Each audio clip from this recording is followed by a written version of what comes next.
definitely a lot better. And again, one of the main courses.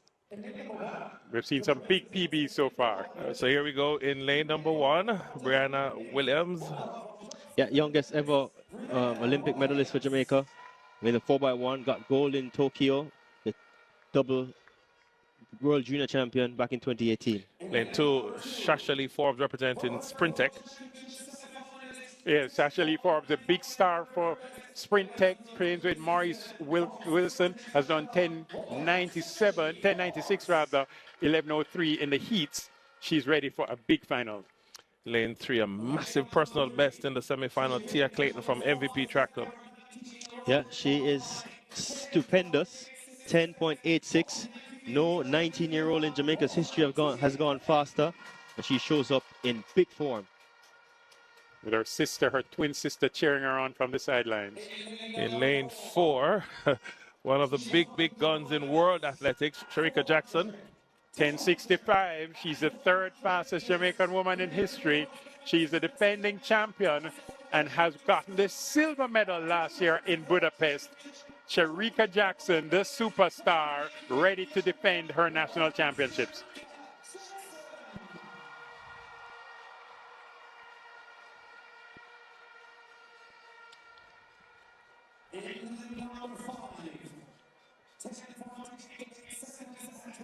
Yeah, Kemba Nelson. Lane 5, Kemba Nelson, represented Elite. Yeah, 10.88. And so much has been said about her and her form, but she has shown up here and made the national championship final. Once again, she will run from lane number 5. In lane number 6, I'll just say Shelly and Fraser-Pryce. Born on the 27th day of December, 1986. That makes her all of 37 years old. She'll be 38 years old this December, 2 days after Christmas. She has won 3 Olympic Games, 10 World Championships, 4 Olympic silver medals, 5 times Diamond League final winner, the greatest of all times at 100 meters. In lane 7, also from MVP Track, Natasha Morrison. No, Natasha, there's no party without her. She always finds herself in the mix. She World Championship finalist back in 2015. And rounding out the field from Nike, Alana Reed. She trains with Shakira Richardson and the top 3 girls who finished 1, 2, 3 at the U.S. Trials this year. She is Jamaica's national junior record holder at 10.92. This is spectacular. A spectacular field that Jamaica delivers. The fastest Jamaican this year, though, 10.86. Tia Clayton, focused, standing beside her training partner, Shericka Jackson. Shelly and Fraser-Pryce on screen. The storied competitor. On your marks. Woman that has given hope to so many with her resilience and her dedication. She lines up one more time with a fantastic feel to her left and to her right. Brace yourselves for this now. Can't get any better. If it gets any better, then only a fit Elaine Thompson-Hera would have been added to this classy lineup. The men's 100-meter final.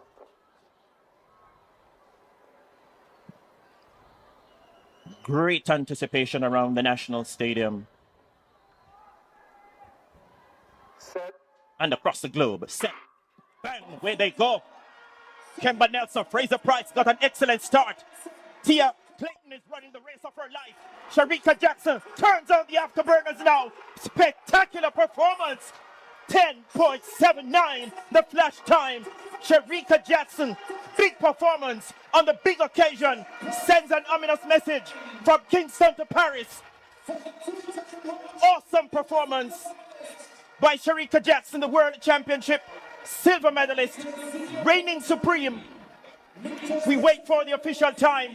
She kicked into top gear late and came home in 10.84 seconds. Tia Clayton ran the race of her life once again. 10.90 per second. She will be on the plane to Paris. Wow, what an outcome. Shelly and Fraser-Pryce, the veteran, takes third. 10.94 seconds. Oh, wow. Ladies and gentlemen, if you wanted to know, if you wanted to remember when the official changing of the guard took place in sprinting, it happened in 2024. Shelly-Ann Fraser-Pryce makes it to her 5th Olympic Games, 2008, 2012, 2016, 2020, 21, and now 2020. Up on the track, we'll have 2 heats of the women's 100-meter hurdles.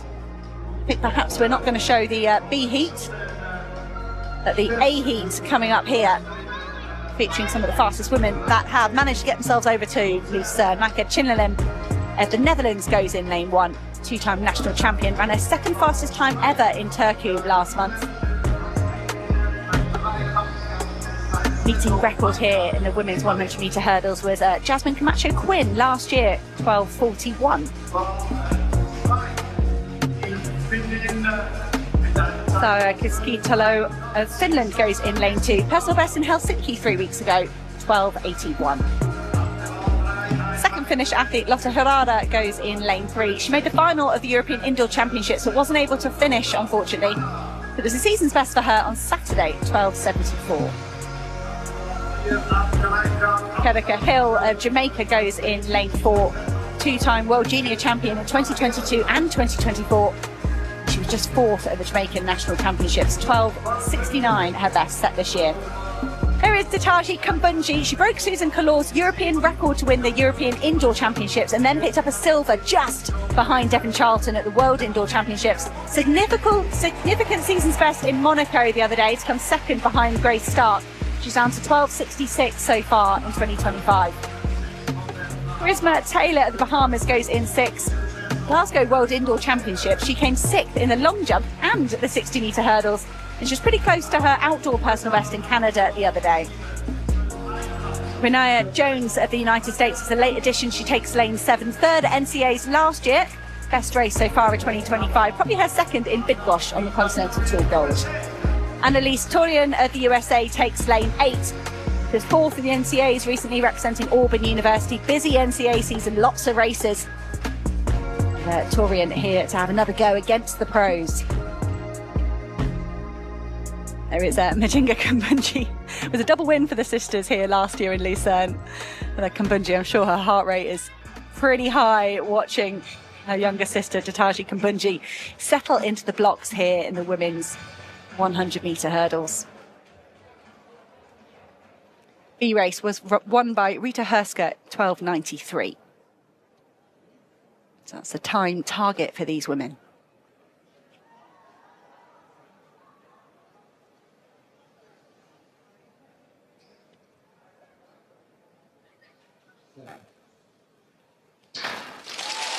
And they're away here to the race of the first hurdle, perhaps won by Hill of Jamaica. Hill, the youngster from Jamaica, trying to go with Tati Kambundji. Elite sprinting in 2025 continues to tell 2 powerful but very different stories, and few examples illustrate this better than the women's 100 meters at the Jamaican National Championships and the women's 100-meter hurdles in Lucerne. Both races featured depth, pressure, and elite-level execution, yet the way dominance emerged could not have been more contrasting. In the flat 100 meters, Jamaica once again showed why it remains sprinting's gold standard. The final brought together generations and styles, rising talent, proven champions, and all-time legends sharing the same straight.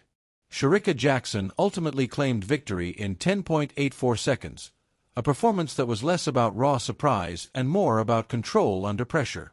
While not her fastest career run, it was a championship-quality race, sharp from the blocks, composed through the middle phase, and decisive in the final 30 meters.